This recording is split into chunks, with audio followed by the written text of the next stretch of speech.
کئی لوگ کہتے ہیں کہ جی میں کوشش کر رہا نماز پڑھنے کی، اللہ نے یہ بہانے بنائے ہیں، یہ آج 27ویں شب ہے، پتہ نہیں آج ہی شب قدر ہے، کچھ راتیں گزر گئیں، 2-3 راتیں آنے والی ہیں، تو ہمیں ضرورت ہے کہ رمضان المبارک کے یہ جو 3 دن بچ گئے، آپ یہ نہ سوچے صرف 3 دن ہیں، ایک ساتھ بہت ہوتی ہے۔ اللہ اکبر۔ بسم اللہ الرحمن الرحیم۔ شروع اللہ تعالیٰ کے نام سے جو بڑا مہربان اور نہایت ہی رحم کرنے والا ہے۔ رمضان المبارک کا 26واں روزہ 27ویں شب ہے۔ رمضان جو ہے وہ عشق کا مہینہ ہے۔ اللہ تبارک و تعالیٰ کی ذات سے بندہ محبت کا اظہار کرتا ہے، تو عشق کا جو مہینہ ہوتا ہے تو اس میں جو کام ہیں تمام کے تمام عشق اور محبت کی روایات کے مطابق کیے جاتے ہیں۔ اکثر آپ نے سنا ہوگا نا کہ رمضان عشق ہے، اب لیکن عشق تو 2 طرح کا ہوتا ہے، ایک مزاجی عشق ہوتا ہے، ایک حقیقی عشق۔ کتنی طرح کا ہوتا ہے جی؟ 2 طرح کا۔ ایک جو آپ واٹس ایپ پہ کرتے ہیں، فیس بک پہ، اس کو مزاجی عشق کہتے ہیں۔ عشق مزاجی ایسا ہے یعنی کسی ایک سے ہو جائے، کوئی دوستوں میں ہو جائے، کسی خاتون کے ساتھ ہو جائے، بیوی سے ہو جائے، کسی ایک جگہ سے ہو جائے، کسی چیز سے، اپنی گاڑی سے، اپنے آپ سے، اپنے لباس سے، وہ عشق مزاجی ہے۔ مطلب کسی ایک کے ساتھ جو عشق کیا جاتا ہے وہ عشق مزاجی ہے، اور وہ بندہ یہ سمجھتا ہے کہ میں اس کے مطابق ہی چلوں جس کے ساتھ مجھے عشق ہے۔ کام بھی کرتا ہے تب بھی محبوبہ یاد رہتی، چلتا پھرتا ہے تب بھی، جو بھی کام کرنے لگتا ہے سوچتا ہے اگر اسے پتہ لگے تو خوشی ہونی چاہیے، اگر اسے پتہ لگا کہ میں نے فلاں کام کیا اور وہ اس کو اچھا نہیں لگتا تو اس کام سے رک جاتا ہے۔ یہ عشق مزاجی ہے۔ اور عشق حقیقی جن لوگوں نے کیا ہے، جن لوگوں نے عشق حقیقی کیا ہے، ان کی مثالیں لازوال ہیں۔ یہ تو صرف عشق مزاجی کی ایک مثال ہے، اس کے بعد جب جب عشق مزاجی ہوا، زنا کے لیے ہوا، بدکاری کے لیے ہوا، غنڈہ گردی کے لیے ہوا۔ لیکن اگر عشق حقیقی دیکھیں گے، جن لوگوں نے اللہ اور اس کے رسول صلی اللہ علیہ وسلم کے نام پر بیعت کی ہے، جن لوگوں نے محمد رسول اللہ صلی اللہ علیہ وسلم کے ہاتھ پر بیعت حق کر لی، پوری دنیا کی طاقت ایک طرف لگ گئی، ان سے محمد رسول اللہ کا عشق نہیں چھین سکی ہے۔ حبیب بن زید رضی اللہ تعالیٰ عنہ دشمن کے دربار میں کھڑے، مسلمہ قذاب کے، اور حضور صلی اللہ علیہ وسلم کا خط پڑھ کے سنایا، اور دشمن کو بڑا غصہ آیا، بادشاہ اپنے تخت پر بیٹھا ہوا ہے، اس نے خوف زدہ الفاظ میں کہا کہ حبیب بن زید تجھے ڈر نہیں لگتا ہے؟ تو یہاں مدینہ سے اتنے 100 کلومیٹر دور کھڑا ہے، محمد رسول اللہ صلی اللہ علیہ وسلم کی بات میرے سے کر رہا ہے اور مجھے جھوٹا کہہ رہا ہے، تجھے ڈر نہیں لگتا؟ تو حبیب بن زید نے کہا تھا کہ اے قذاب، جن لوگوں نے محمد رسول اللہ کا کلمہ پڑھ لیا ہو ان کو ڈر نہیں لگتا۔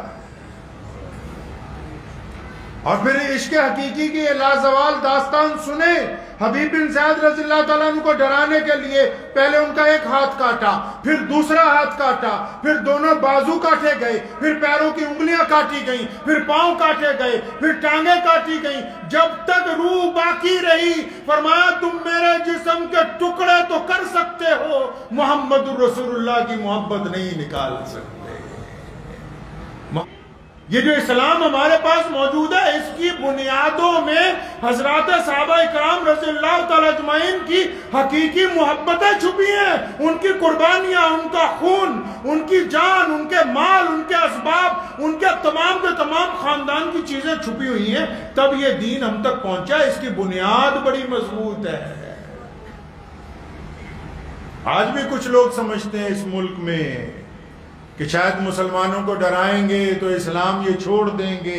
اطمینان سے دل پہ ہاتھ رکھ کے اس بات کو یقین کر لے، پوری دنیا کا کفر کہ پوری دنیا ایک طرف ہو سکتی ہے لیکن کلمہ لا الہ الا اللہ محمد الرسول اللہ پڑھنے والوں کو ڈرایا نہیں جا سکتا،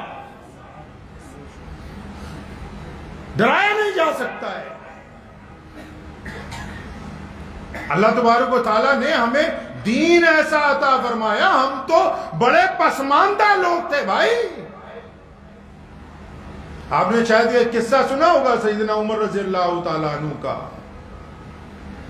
اچانک دوپہر کو جب وہ خلیفہ بنے تھے تو دوپہر کو کئی بار اچانک کیبنٹ کی میٹنگ بلا لیتے تھے. ایک دن اچانک کیبنٹ کی میٹنگ بلائی، بڑے بڑے صحابہ سمجھے کوئی ضروری کام ہوگا. مئی جون جولائی کی تپتی دوپہریں ہیں، لوئیں چل رہی ہیں، ریت اڑ رہی ہے. سارے مسجد نبوی میں پہنچے. عمر ممبر کے اوپر کھڑے ہو گئے جا کے اور فرمایا صحابہ میں نے تم سے دو بہت ضروری باتیں کرنی تھی. اب سارے صحابہ متوجہ ہیں کہ کوئی شاید کوئی نیا ملک فتح ہو گیا، کسی بادشاہ کی کوئی چٹھی آئی ہے، کہیں کوئی گورنر لگانا ہے. کام تو یہی تھے نا، وہاں خلیفہ کے کام تو یہی تھے کہ شاید کسی کو کوئی ایڈ دینی ہے، کسی کا مقدمہ آ گیا. ممبر پہ کھڑے ہوئے فرمایا میں تمہیں یہ بتانا چاہتا تھا اصل میں کہ جب میں بہت چھوٹا تھا، 10-12 سال کا تھا، تو جب قحط پڑ جاتا تھا ہمارے گاؤں میں تو میری ماں اپنی بہن کے گھر مجھے رہنے بھیج دیتی تھی. اپنی بہن کے گھر رہنے بھیج دیتی تھی تو میرا جو ماسڑ تھا خالو وہ دور سے دیکھ کے طنز کرتا تھا کہ اچھا آ گیا، کوئی بات نہیں. سارا دن کہتے میں اونٹ چراتا تھا تو شام کو مجھے ایک مٹھی کھجوریں یا ایک مٹھی کشمش ملتی تھی کھانے کے لیے، ایک دن کی دہاڑی. فرمایا یہ میں تمہیں بتانا چاہتا تھا کہ میں نے بچپن میں ایسے دن بھی دیکھے ہیں کہ قحط کی وجہ سے دوسروں کے گھر رہا، سارا دن مزدوری کی، سارا دن جنگل میں پھرا جانوروں کو لے کے، اور ایک مٹھی کھجوریں ملتی تھی وہی کھا کے پانی پی کے اللہ کا شکر ادا کرتا تھا. پھر بات کہنے لگے میرے ابا نے ایک دن مجھے کہا کہ ابن خطاب یہ جو 5-6 اونٹ ہیں منڈی میں آج جائیں گے، ذرا ان کو لائن میں کھڑا کرو. کہنے لگا میں پہلے اونٹ کو کھڑا کیا، دوسرے کو کھڑا کیا، جب تیسرے کو کھڑا کرنے لگا پہلا اپنی جگہ سے کھسک گیا. جب چوتھے کو کھڑا کر کے پہلے کو ٹھیک کرنے آیا تیسرا بیچ میں سے نکل گیا. میں بہت دیر لگا رہا کہ 5 لائن میں لگ جائیں. فرمایا مجھ سے 5 لائن میں ہی نہیں لگے. میرے باپ نے بڑا ڈانٹا کہ یار تو بالکل نکما ہے، تیرے سے 5 اونٹ بھی لائن میں نہیں لگتے. جب یہ 2 قصہ سنائے نا صحابہ نے ویسے ہی پوچھا عمر اتنی دوپہر میں یہ باتیں بتانے کے لیے آپ نے ہم کو بلایا؟ فرمایا ہاں یہی باتیں بتانے کے لیے بلایا. دراصل میں گھر جا رہا تھا نا تو راستے میں مجھے غیر ملکوں کے جو امبیسڈر آتے تھے، جو سفیر آتے تھے، وہ ملے. انہوں نے اچانک کہا عمر تیرے نام کی بڑی دہشت ہے، تیرا نام کوئی عورت لے دے اس کے زیور پہ کوئی ہاتھ نہیں ڈالتا، تیرا نام اگر کہیں بخار دیا جائے قلعے خالی ہو جاتے ہیں، تیرا نام اگر لے دے تو بادشاہ تخت چھوڑ دیتے ہیں. فرمایا مجھے غرور ہو گیا، میں نے فوراً اپنی حیثیت یاد کی اور تم لوگوں کو بھی بلا کے بتا رہا ہوں کہ دیکھو میری اوقات تو یہ تھی کہ مجھ سے 5 اونٹ لائن میں نہیں لگتے تھے. آج اللہ نے 65 لاکھ مربع میل کا مجھے حکمران بنا دیا. یہ میرا کمال نہیں ہے. فرمایا میری حیثیت تو یہ تھی. ہمیں جو لوگ حیثیت کی بات کرتے ہیں، جو کہتے ہیں کہ تمہارے پاس پہلے دین نہیں تھا، ہم تو خود کہتے ہیں کہ ہماری دنیا میں حیثیت تھی نہیں. لوگ ہمیں عبادت کرنے کی اجازت نہیں دیتے تھے، اچھا کپڑا پہننے کی اجازت نہیں دیتے تھے، ہم ایک جگہ اکٹھے نہیں ہو سکتے تھے، ہم بہترین کھا پی نہیں سکتے تھے. دنیا میں انسان پر راج کر رہا تھا. یہ محمد الرسول اللہ آئے ہیں جنہوں نے بلال اور ابو بکر کو ایک ہی صف میں کھڑا کر دیا. تبھی تو علامہ اقبال نے کہا کہ آگے آئیں لڑائی میں اگر وقت نماز، قبلہ رو ہو کے زمین بوس ہوئی قوم حجاز. ایک ہی صف میں کھڑے ہو گئے محمود اور ایاز. نہ کوئی بندہ رہا نہ کوئی بندہ نواز، بندہ صاحب و محتاج و غنی ایک ہوئے. تیری دربار میں پہنچے تو سبھی ایک ہوئے. ہم تو خود مانتے ہیں کہ اجی ہماری کیا حیثیت تھی. یہ اللہ نے جو ہمارے سر پر عزتیں رکھی ہیں یہ محمد الرسول اللہ کا صدقہ ہے. یہ جو ہم کہتے ہیں خان صاحب، انصاری صاحب، قریشی صاحب، ہم فلاں صاحب، یہ محمد رسول اللہ کا صدقہ ہے۔ ہم کب کہتے ہیں کہ ہم بڑے عزت دار تھے؟ ہم تو محمد رسول اللہ کا نام ملنے کی وجہ سے ہماری اوقات بدل گئی، ان کا نام ہماری زندگی سے جڑ گیا، ہماری حیثیت جو ہے وہ تبدیل ہو گئی ہے۔ ہماری ذمہ داری بنتی ہے، بالخصوص سارے مسلمانوں کی یہ ذمہ داری بنتی ہے کہ آج کے دور میں ہم رسول اللہ صلی اللہ علیہ وسلم کی بات کو پورا کر کے دکھائیں، نبی علیہ السلام کے طریقے پر ہم چلنے والے ہونے چاہیے۔ اور یاد رکھیں، ہم سب بیٹھے ہیں آج مسجد کے اندر، اگر کوئی بندہ چاہے کہ میں بدلنا چاہتا ہوں، پلک جھپکتی ہے اور دل بدل جاتا ہے، پلک جھپکتی ہے اور دل بدل جاتا ہے۔ اور اگر کوئی بندہ چاہتا ہے کہ اس نے بدلنا ہی نہیں ہے تو پھر وہ بدل نہیں سکتا۔ کئی لوگ کہتے ہیں کہ جی میں کوشش کر رہا نماز پڑھنے کی، اللہ نے یہ بہانے بنائے ہیں، یہ آج 27ویں شب ہے، پتہ نہیں آج ہی شب قدر ہے، کچھ راتیں گزر گئیں، 2-3 راتیں آنے والی ہیں، ہم اس چکر میں لگے ہوئے ہیں کہ شاید کل بدلیں گے، پرسوں بدلیں گے، نرسوں بدلیں گے۔ آپ کو پتا ہے اللہ تعالیٰ کا سب سے سخت عذاب کون سا ہے؟ سب سے سخت عذاب کون سا ہے؟ کسی کو پتا ہے؟ میں اپنے یاروں دوستوں کو اکثر ٹوکتا رہتا ہوں جو میرے ساتھ بیٹھتے ہیں، بار بار ایک بات دہراتا ہوں، آپ کو پتا ہے سب سے سخت عذاب کون سا ہے؟ دنیا والے کیا عذاب دے سکتے ہیں بتاؤ؟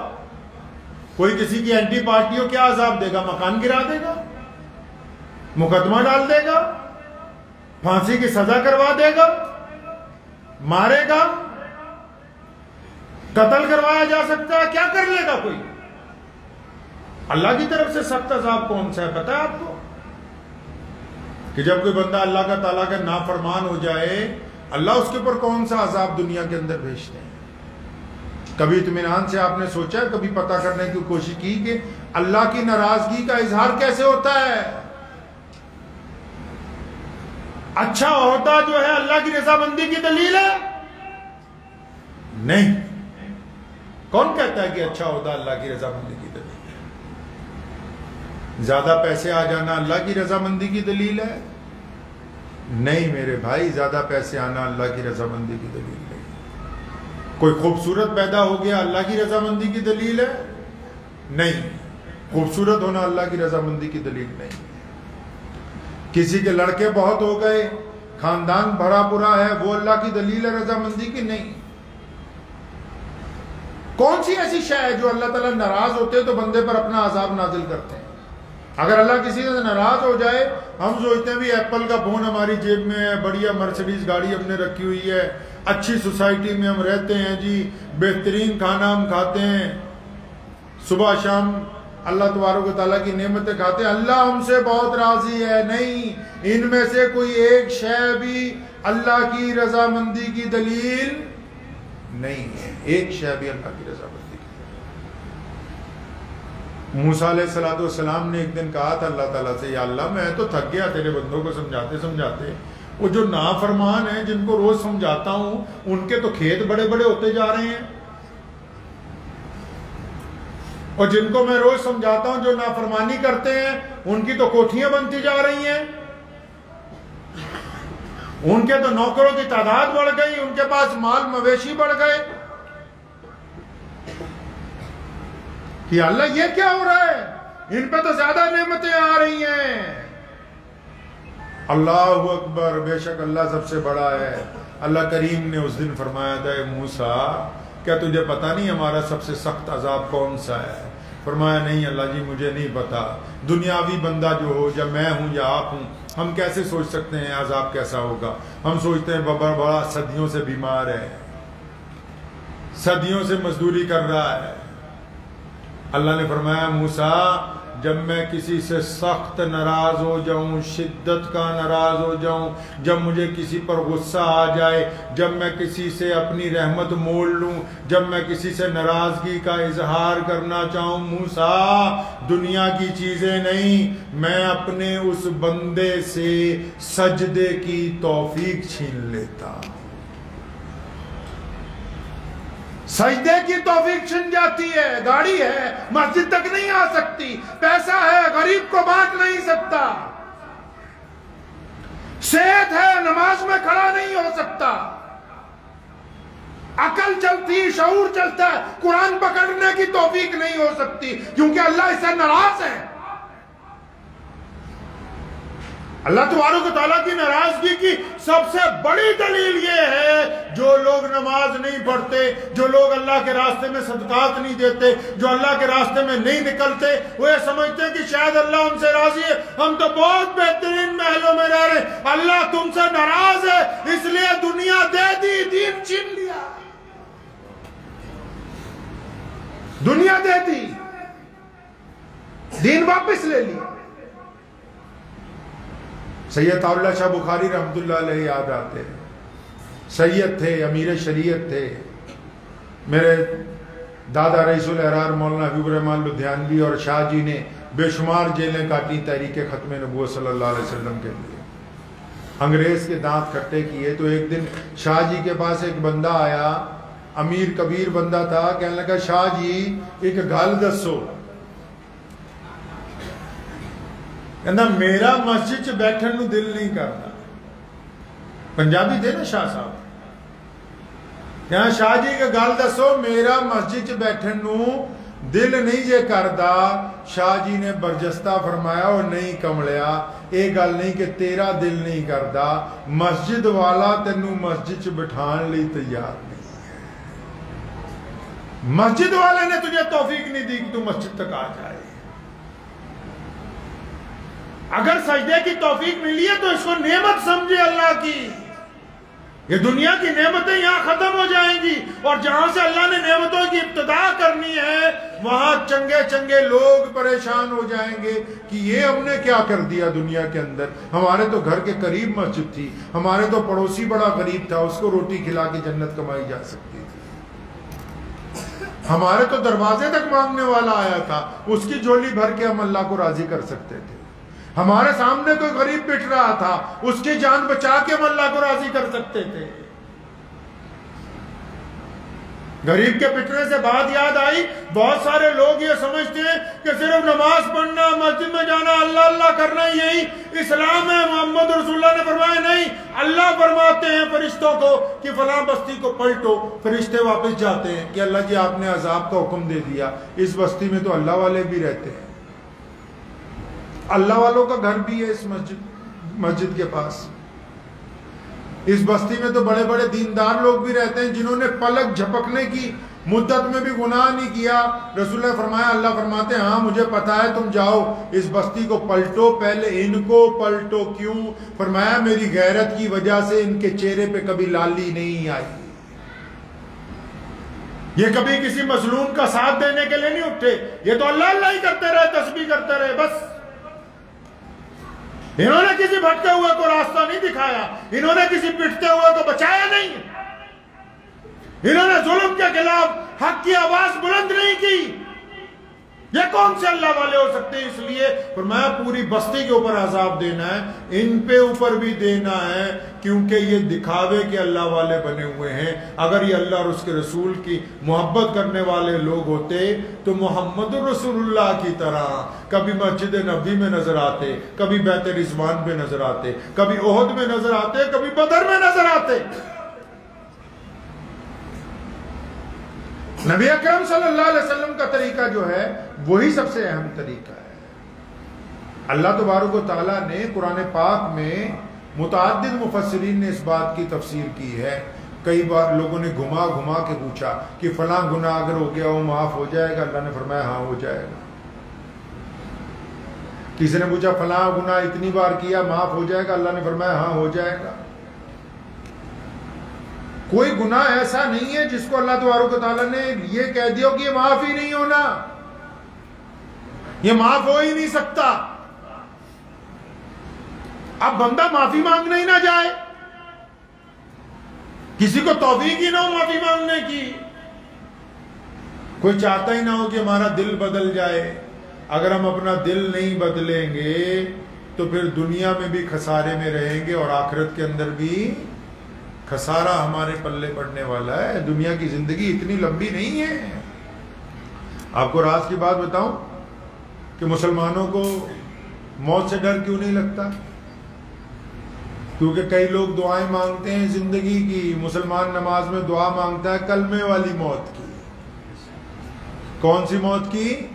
کلمے والی موت کی. جن کو 5 وقت سکھایا گیا ہو کہ اللہ سے مانگو کہ جب موت آئے تو کلمہ لا الہ الا اللہ محمد رسول اللہ والی آنی چاہیے. پتہ ہے زندگی فانی ہے, 2 دن کی, 2 دن کی. تو ہمیں ضرورت ہے کہ رمضان المبارک کے یہ جو 3 دن بچ گئے, آپ یہ نہ سوچے صرف 3 دن ہے. ایک ساتھ بہت ہوتی ہے, ایک لمحہ بہت ہوتا ہے اللہ کو راضی کرنے کے لیے, ایک لمحہ. لیکن ایک شرط ہے, توبہ جو لوگ کرتے ہیں نا مسجد میں آ کے رمضان میں توبہ کرتے ہیں. اب مسجد کری جان یا اللہ توبہ یا اللہ توبہ, سویرے جاندے ہی 2-5 لیٹر پانی ملا دینا. اس توبہ کو کوئی فائدہ نہیں. یہاں کہتے رہے توبہ ہے توبہ ہے, صبح جاتے ہی باہر اپنی دکان کھولتے ہی پہلے تو گاہک کے ساتھ ٹھگی مار جائیں, تکڑی میں غلط تول لیں. اس توبہ کو کوئی فائدہ نہیں جو زور زور سے چلا کے کی گئی. نہیں نہیں نہیں, اپنے دل کو بدلنے کی ضرورت ہے. آپ اگر اپنے دل کو بدلیں گے, دنیا کو چھوڑ دیجئے. کئی لوگ یار دوستوں کے چکر میں پڑے کہ یہ تراویح نہیں پڑھتا, میں نہیں پڑھوں گا, اس نے یہ نہیں کیا. بھائی صاحب وہ الگ پیدا ہوا تھا, آپ الگ پیدا ہوئے ہیں. اور جب تم مر جاؤ گے اس نے اپنی قبر میں جانا ہے, تم نے اپنی میں جانا ہے. سنا ہے کبھی کسی کے مرنے میں کوئی دوسرا مر کے کہتا ہو کہ مجھے بھی اسی قبر میں دفنا دو؟ کوئی ہے ایسا؟ دوسروں کو دیکھ کے آپ اپنے اعمال کو برباد کر رہے ہیں. بہانے ڈھونڈتے ہیں کہ جی میری لات خراب ہے, جی میرے پیر میں درد ہو گیا, جی آج میری قبض ہو گئی, جی آج یہ ہو گیا. جتنے مرضی رمضان کے روزے چھوڑ لو, قبر میں جب دائیں پسلی ٹوٹ کے بائیں پر چڑھے گی سارا راز افشاں ہو جائے گا. تم دیکھتے رہو گے کہ روزہ بچانے آئے گا. روزہ رکھا ہوگا تو بچانے کے لیے آئے گا, نماز پڑھی ہوگی تو بچانے کے لیے آئے گی, قرآن پڑھا ہوگا تو بچانے کے لیے آئے گا. اللہ کے اذن سے کوئی چیز باقی نہیں ہے. جو مرضی بندہ اپنے آپ کو کر لے, چاہے ٹکڑے کر کے ہوا میں بکھیر دیا جائے, لیکن جب اللہ نے پوچھ تاچھ کے لیے بندے کو اکٹھا کرنا ہے تو ایک لفظ سے اللہ کے کم باذن اللہ کے بعد پورا سراپا بندہ اللہ کی عدالت کے اندر کھڑا ہوگا. اس لیے لوگوں کے چکر میں اپنے اعمال برباد نہ کریں. ٹھیک ہے جی, انشاءاللہ لوگوں کے چکر میں اپنے اعمال نہ برباد کریں. میں نے جمعے والے دن بھی کہا تھا کہ یار ایسی اولاد کے لیے ٹھگیاں مار رہے ہو جو تمہارے مرنے کے بعد کہتی ہے ابو نو جلدی دفناؤ. کس کے لیے ہم کر رہے ہیں؟ ساتھ کیا جانا ہے؟ ساتھ نیکی جائے گی. ہم ایسے لوگوں کے لیے دنیا کو دھوکہ دے رہے ہیں جو مرنے کے بعد اگر ٹائم زیادہ ہو, گرمی زیادہ ہو, کہیں گے کوئی نہیں لندن والے پھپھا بعد میں آتے رہیں گے, پہلے دفناؤ, قبر پہ فاتحہ پڑھ لیں گے جا کے. ابھی یہ تو وہ ہیں جن کے لیے تو لوگوں سے لڑتا رہا, جن کے لیے تو نے 1-1 روپے کے لیے جھگڑا کیا, مار پیٹ کی ہے, جن کے لیے بینک کے اندر پیسے رکھے, جن کو خوش کرنے کے لیے نمازیں چھوڑی, سحریں کروائی ان کو. یہ تو وہ ہے جن کے لباس سلنے کے لیے تم نے اپنے لباس کے ٹکڑے کر دیے, جن کا پیٹ بھرنے کے لیے تم نے اپنی روٹی کو چھوٹا کر دیا. یہ وہ ہیں تجھے مرنے کے بعد سب سے پہلے کمرے میں بھی نہیں کہتے بیڑے میں لے آؤ اسے. یہ وہ ہیں جو مرنے کے بعد کہتے ہیں کہ نہیں نہیں اب تو ہمارا اس کا ساتھ یہیں تک تھا. کتنے لوگ ہیں بتاؤ ذرا جو اپنے باپ کی قبر تک, اپنے ماں کی قبر تک جاتے ہو روزانہ؟ کوئی نہیں ملے گا, کوئی نہیں ملے گا آپ کو ایسا. تو اس لیے جن کے چکر میں گناہ کر رہے ہیں وہ یہ با وفا نہیں ہے. دنیا کی قسمت میں اگر وفا ہوتی، اللہ نے فرمایا کہ اگر دنیا اللہ کو محبوب ہوتی ذرہ برابر بھی، پھر کسی کے پلے کچھ نہ پڑتا. یہ تو مالک بے پرواہ ہے، اللہ کی صفت ہے. اللہ بے پرواہ ہے، وراء الورا ہے. لوگ کی لٹی جاندے ہو کہ جنہ مرضی لٹ لو. سسٹم ہی ایسا بنا دیا کہ ساتھ کچھ نہیں لے کے جائے گا، جو مرضی کر لے. تو اس انتظار میں کیوں ہے کہ زندگی کی اتنی بہاریں گزر جائیں گی تو نیکی کریں گے؟ نہیں. اللہ جب پکار رہے ہیں رمضان میں، لیلۃ القدر میں، حج کے موقع پہ، اللہ جب آپ کو بلا رہے ہیں تو اللہ کی طرف جائیں، اللہ سے دوستی کرنے ہیں. دوست بندے کا ایک ہی ہے دنیا میں، وہ صرف اللہ تعالیٰ کی ذات ہے. ایک ہی دوست ہے جس نے سچی دوستی آج تک دنیا سے نبھائی ہے. ابراہیم علیہ السلام کا نام سنا ہے؟ ان کو لوگوں نے آگ میں ڈال دیا، اللہ نے آگ ٹھنڈی کر دی. ابراہیم چلے گئے علیہ السلام، محمد رسول اللہ صلی اللہ علیہ وسلم آئے، پھر ابو بکر خلیفہ بنے، پھر عمر خلیفہ بنے. عمر کے دور میں ایک اور ایسا بندہ پیدا ہوا جو ملک شام میں کفار کے گڑھ میں رہتا تھا. وہ بار بار لوگوں کو کہتا ہے کہ نہیں ایک اللہ کی عبادت کرو. لوگوں نے کہا اکٹھے کر کے اس کو جلاؤ. لکڑیاں دوبارہ اکٹھی کی گئیں، منجنیق دوبارہ بنائی گئی. ابراہیم علیہ السلام کے بعد 5,000 سال کے بعد کا قصہ ہوگا. دوبارہ گاؤں والوں نے لکڑیاں اکٹھی کی، دوبارہ آگ دہکائی گئی، اور پھر اس اللہ کے بندے کو اس آگ کے اندر پھینکا گیا، اور پھر آگ ویسے ہی ٹھنڈی ہو گئی جیسے ابراہیم علیہ السلام کے لیے. نظام اللہ کی طاقت سے چلتا ہے. دنیا کی طاقت سے اگر چلتا ہوتا تو امریکہ چھوڑ کے جاتا کبھی افغانستان کو؟ نظام اللہ کی یہاں سے چلتا ہے. اللہ جانتے ہیں کس کو عزت دینی ہے، کس کو ذلت دینی ہے. اس لیے بندہ اپنا معاملہ اپنے رب کے ساتھ اچھا کر لے. اور رب کے ساتھ معاملہ کب اچھا ہوگا؟ تب اچھا ہوگا جب اللہ چاہتے ہیں کہ میرا بندہ اپنے گھر والوں کے ساتھ، اپنے پڑوسیوں کے ساتھ اچھا بن جائے. ایک آخری واقعہ میں آپ کو سناتا ہوں، اپنی بات ختم کروں گا. حضرت عمر رضی اللہ تعالیٰ عنہ 62 سال کی عمر ہے. کتنے سال کی جی؟ 62 سال کی عمر میں ایک دن اپنے گھر پہنچے. رات کا پہلا پہر ہے. اچانک اٹھ کے بیٹھ گئے، رونے لگے. اور ان کی بیوی دوسرے کمرے میں تھی. اس نے اپنے بیٹے کو آواز ماری کہ جاؤ تمہارے ابا کو کیا تکلیف ہوگی، جا کے پوچھو. بیٹا پہنچا عمر رضی اللہ تعالیٰ عنہ کے پاس. خلیفہ ہے مسلمانوں کا، 65 لاکھ مربع میل کا اکیلا راجا ہے. کوئی دم نہیں مار سکتا عمر کے سامنے. ایران کے بادشاہ کا سفیر آیا تھا. عمر تو ڈھونڈتا رہا مدینے میں. کسی نے کہا باغ میں ہوگا کہیں. باغ میں گیا تو دیکھا گرمی کی وجہ سے ایک پتھر کو سیرانہ بنایا ہوا اور اپنا گمچھا رکھ کے اسی پہ سو رہے ہیں. تو قریب کھڑے ہو کے اس سفیر نے کہا تھا، کہتا عمر کو دیکھ کے آج یہ بات سمجھ میں آ گئی کہ بڑے بڑے تختوں پر بیٹھنے والے اس سے ڈرتے کیوں ہیں. وہ عمر اپنے گھر میں رات کو جب آنسو آئے، سارے ان کا بیٹا گیا پوچھا ابو جی کیا بات ہے؟ فرمایا نہیں سب کو بلاؤ، اپنی ماں کو بھی بلا. سارے آ گئے. پوچھا کیا بات ہے، کیوں پریشان ہو؟ فرمایا پریشان میں اس لیے ہوں کہ آج جب میں مسجد نبوی سے نکلا مجھے کئی لوگوں نے کہا کہ عمر اللہ بھی آپ سے راضی ہے، اللہ کی مخلوق بھی آپ سے راضی ہے. اللہ بھی راضی، اللہ کے بندے بھی آپ سے راضی ہیں. آپ تو کام اتنے اچھے کر رہے ہیں، بیواؤں کو کھانا پہنچاتے ہیں، یتیموں کی خبر گیری کرتے ہیں، بیماروں کا آپ علاج کراتے ہیں، ظلم کرنے والوں کا آپ خاتمہ کرتے ہیں، آپ لوگوں کے لیے نئی نئی چیزیں بنا رہے ہیں. آپ سے تو اللہ بھی راضی ہے، اللہ کے بندے بھی راضی ہیں. فرمایا اس وقت سے بڑا پریشان ہوں، بڑا دل دکھ رہا ہے کہ اللہ بھی راضی ہے، اللہ کے بندے بھی راضی ہیں. تو میرے دل میں خیال آیا عمر کیا تیرے گھر والے بھی تجھ سے راضی ہیں کہ نہیں؟ گھر والے راضی ہیں کہ نہیں؟ بیٹوں نے، بہووں نے، بچوں نے، سب نے کہا کہ امیر المومنین اب آپ سے راضی ہیں. ابھی سب کہہ رہے ہیں راضی ہیں. اتنی دیر میں عمر رضی اللہ تعالیٰ عنہ کی اہلیہ نے کہا ہاں عمر میں تجھ سے بہت کڑتی رہی، میں تجھ سے راضی نہیں، میں نہیں راضی تجھ سے. میرے بھی بڑے ارمان تھے، تو ساری زندگی دین کے کام میں لگا رہا، سارا دن مسجد میں، سارا دن میدان جہاد میں، اور ساری رات تو نقاب پہن کے مدینے کی گلیوں میں پھرتا ہے کہ کوئی غریب نہ ہو، کوئی بھوکا نہ ہو، کوئی مسکین نہ ہو۔ عمر میرا تو حق مر گیا بیچ میں، میرے بڑے ارمان تھے کہ کاش تیرے ساتھ بیٹھ کے کچھ باتیں ہوتی، کاش تیرے ساتھ بیٹھ کے کچھ لمحے ہوتے، میں کچھ اپنا دکھ درد بانٹتی، تیرے روب کی وجہ سے کبھی کہا ہی نہیں۔ عمر رضی اللہ تعالیٰ نے اپنی اہلیہ کی طرف متوجہ ہوئے، فوراً کہا کہ میں تیرے سے معذرت، بیوی سے معافی نہیں بلکہ اپنی جو کوتاہیاں ہیں ان کی معذرت کر رہے ہیں۔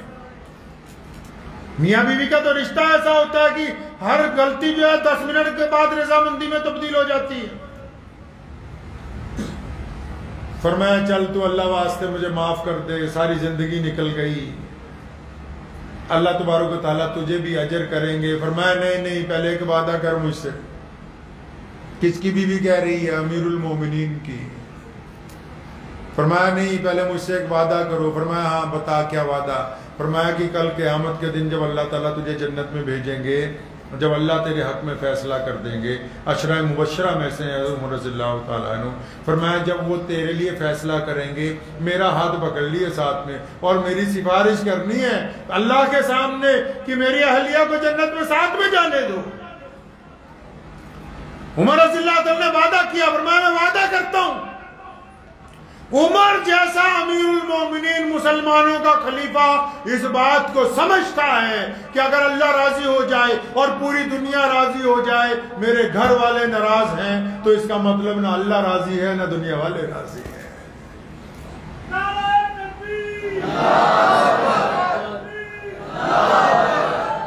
یہ ہمارے پہلوان چچا نعرہ اس لیے لگا رہے کیونکہ ہماری حنیفہ چچی ان سے راضی ہے الحمدللہ۔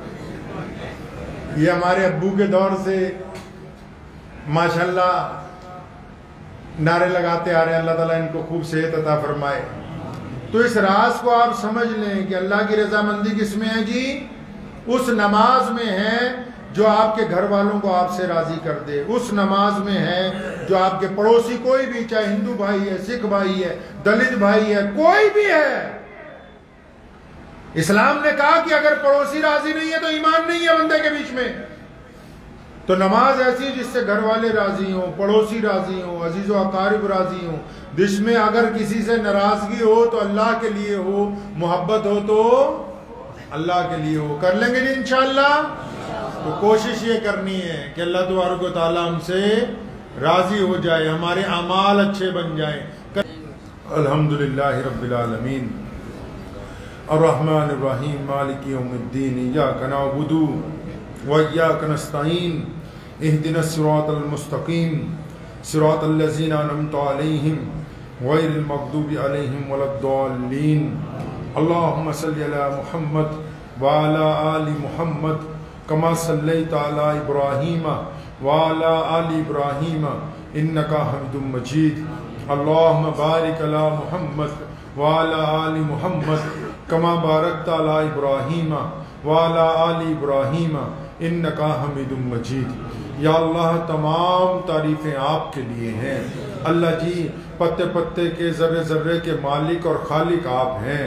اللہ جی دن کو روشنی آپ نے عطا فرمائی، اللہ جی رات کو تابندگی آپ نے عطا فرمائی، اللہ جی آپ کائنات کے پالن ہار ہیں، اللہ جی آپ ہر شے کا علم رکھنے والے ہیں، اللہ جی آپ تمام بادشاہوں کے بادشاہ ہیں، اللہ جی آپ کے حکم کے بغیر پتہ بھی گردش نہیں کر سکتا۔ اے مولا کریم ہم جیسے کیسے ٹوٹے پھوٹے تیرے بندے ہیں، اللہ جی پوری دنیا میں جتنے بھی لوگ رہتے ہیں ان کے اوپر اپنا فضل فرما دیں، اللہ جی اپنا کرم فرما دیں، اللہ جی اپنا رحم فرما دیں، اللہ جی اپنی برکتیں عطا فرمائیں، اللہ جی جتنے بھی لوگ دنیا میں رہتے ہیں ان میں جو بیمار ہیں انہیں شفا عطا فرمائیں، اللہ جی جو بیمار ہیں انہیں شفا عطا فرمائیں، جو لاعلاج بیماریوں میں مبتلا ہیں ان کو شفا عطا فرمائے، جو تنگ دست ہیں ان کی تنگ دستی کو دور فرمائے، جو پریشان حال ہیں ان کے لیے آسانیاں پیدا فرمائے۔ اللہ جی جن کے گھروں میں دکھ درد ہیں وہاں رحمت نازل فرمائے۔ اللہ جی جن کی اولاد نافرمان ہیں ان کو فرما برداری عطا فرمائے۔ اے مولا کریم جن کی بچیوں کے رشتے نہیں ہوتے مولا کریم اچھے گھر عطا فرمائے۔ اے مولا کریم جو قرض میں دب چکے ہیں اللہ جی ان کو اس سے نجات عطا فرمائے۔ اللہ جی جو لوگ دین کی خدمت کر رہے ہیں ان کی نصرت فرما دیں۔ اللہ جی جو دین کے راستے میں لگے ہوئے ہیں ان کی نصرت فرما دیں۔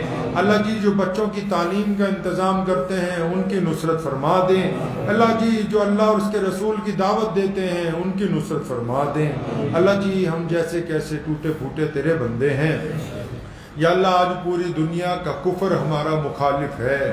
مولا کریم ہم نے دنیا کے اسباب سے کوئی گناہ نہیں کیا، اے مولا کریم کسی پڑوسی کو تنگ نہیں کیا ہے، اللہ جی کسی کے گھر جا کے کسی کو برا بھلا نہیں کہا ہے، پھر بھی لوگ ہمیں تکلیف پہنچانا چاہتے ہیں یا اللہ کیونکہ ہم تیری عبادت کرتے ہیں، اللہ جی ہم تیری عبادت کرتے ہیں اس لیے لوگ ہمیں نشانہ بنانا چاہتے ہیں، اللہ جی ہم تیرے ہی آگے جھکتے ہیں، یا اللہ اپنے دروازے کا محتاج رکھ، اپنے علاوہ کسی اور کے آگے جھکنے کی نوبت نہ عطا فرما، اللہ جی اپنے علاوہ کسی اور کے آگے جھکنے کی نوبت نہ عطا فرما، اللہ جی عزت والی موت عطا فرما، عزت والی زندگی عطا فرما، عزت والی موت عطا فرما، اللہ جی کفر کے آگے سینہ سپر کھڑے رہنے کی توفیق عطا فرما۔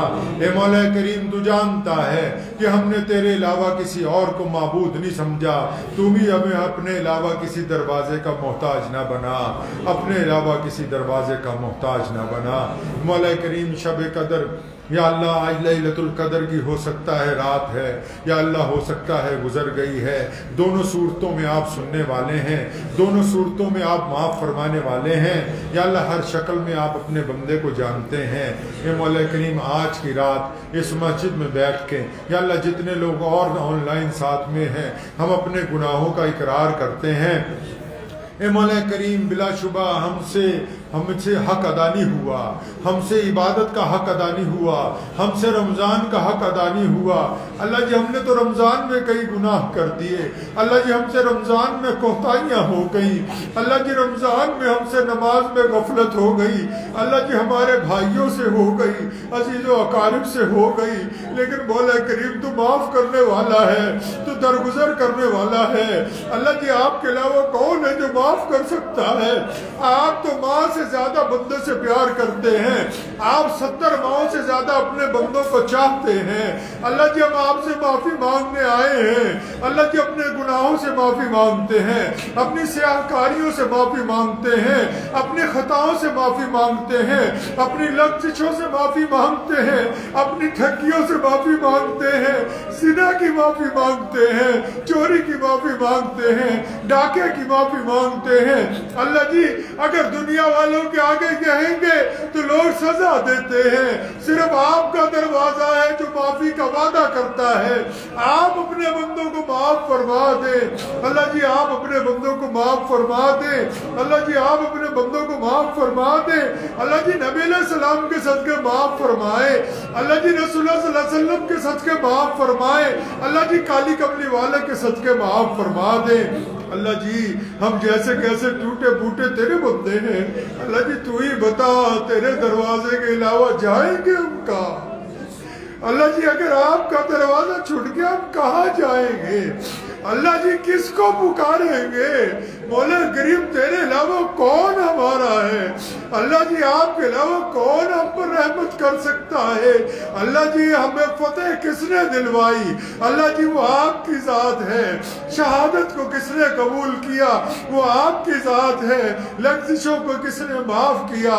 وہ آپ کی ذات ہے، اللہ جی ہماری طرف رحمت سے دیکھیں، اللہ جی ہماری طرف مسکرا کے دیکھیں، اللہ جی بلا شبہ ہم سے رات کے اندھیرے میں گناہ گناہ ہوئے ہیں، لیکن یا اللہ ہماری بس ہو گئی، مولا کریم ہماری بس ہو گئی ہے، یا اللہ اتنے گناہ ہو گئے کہ ہم اپنے ضمیر کے مجرم بن گئے، الہ العالمین ہم اپنے ضمیر کے مجرم بن گئے۔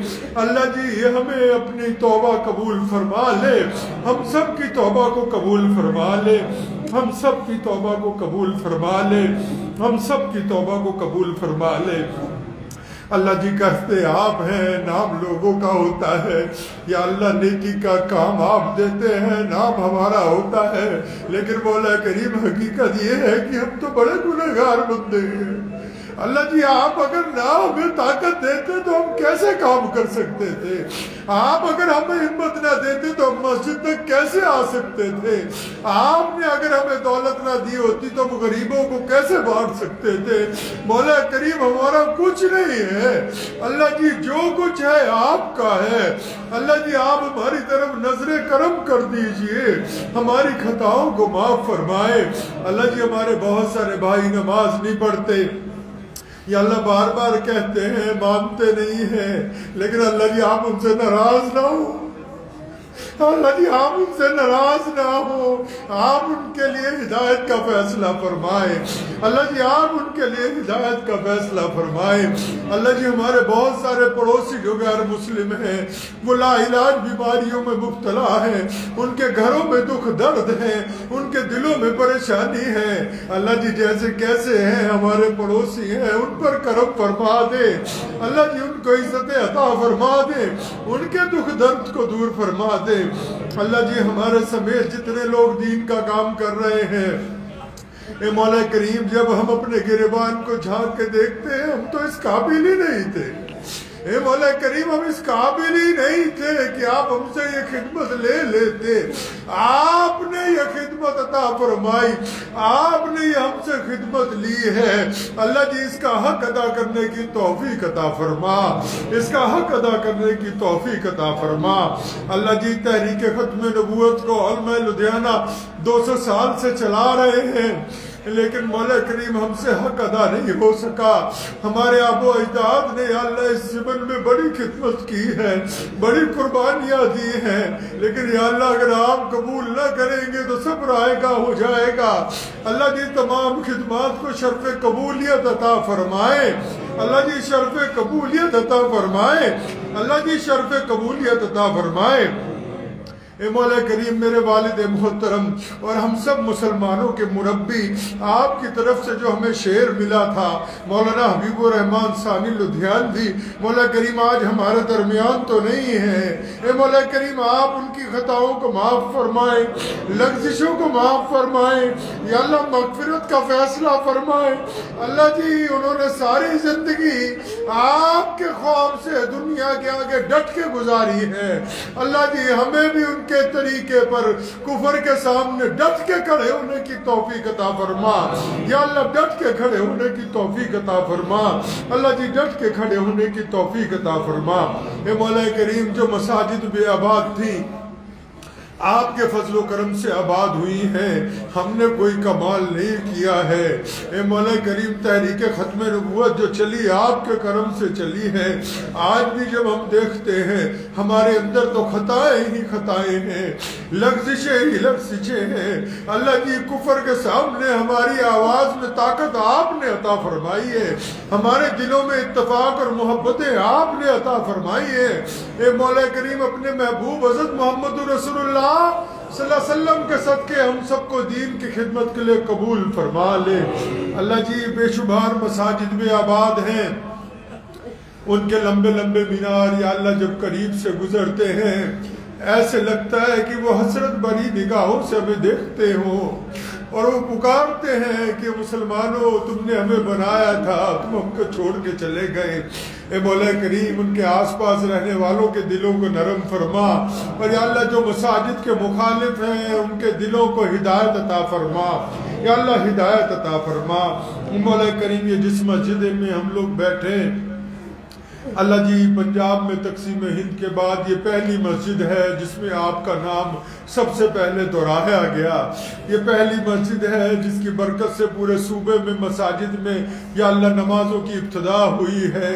لیکن مولا کریم آج کی اس شب جبکہ ہم سارے گنہگار بندے آپ کے پاس بیٹھے ہیں, یا اللہ بڑی منت کے ساتھ ایک گزارش ہے, یا اللہ بڑی عاجزی کے ساتھ ایک گزارش ہے, یا اللہ جب ہم نہیں رہیں گے نا ہمارے بعد بھی اسے اسی طرح قائم فرما, ہماری نسلوں میں دین کو داخل فرما, ہماری نسلوں میں دین کو داخل فرما. اس کے اوپر جو پرچم لہرا رہا ہے اس کو قیامت تک کے لیے آباد فرما, اس کو قیامت تک کے لیے آباد فرما. کسی ظالم کا ظلم کبھی اس کے روبرو نہ ہو, یا اللہ کسی ظالم کا ظلم کبھی اس کے روبرو نہ ہو. اللہ کریم اس کو ہمیشہ فتح مبین عطا فرما, اس کی مقدر میں فتح کو مبین عطا فرما. اے مولا کریم یہ ٹوٹی پھوٹی دعائیں ہیں, دعا مانگنے کا سلیقہ تو نہیں ہے, یا اللہ وہ لفظ ہی نہیں آتے جو آپ کی بارگاہ میں عزت سے پیش کر دیے جائیں, وہ روش ہی نہیں آتی جس پہ آپ کو پیار آ جائے. الہ العالمین وہ بات ہی نہیں ہے جو ہونی چاہیے, الہ العالمین اس طرح انداز ہی نہیں ہے جیسے آپ سے مانگا جا سکتا ہے. لیکن بس ایک بات ہم جانتے ہیں کہ تو ہمارا رب ہے, ہم تیرے بندے ہیں, تیرے علاوہ کوئی نہیں, تیرے علاوہ کوئی نہیں, محمد رسول اللہ کے علاوہ کوئی رحمت للعالمین. یا اللہ ہمارے آقا کے صدقے, اپنے محبوب کے صدقے, مولا کریم ہمارے پیارے نبی کے صدقے, یا اللہ کالی کملی والے کے صدقے آج کی رات میں مانگی گئی ان دعاؤں کو قبول فرما لے, ان دعاؤں کو قبول فرما لے, ان دعاؤں کو قبول فرما لے. اللہم بارک علی محمد وعلی آل محمد کما بارکت علی ابراہیم وعلی آل ابراہیم انکا حمید مجید. وصلی اللہ تعالی علی خیر خلق اجمعین وبرحمتک یا ارحم الراحمین.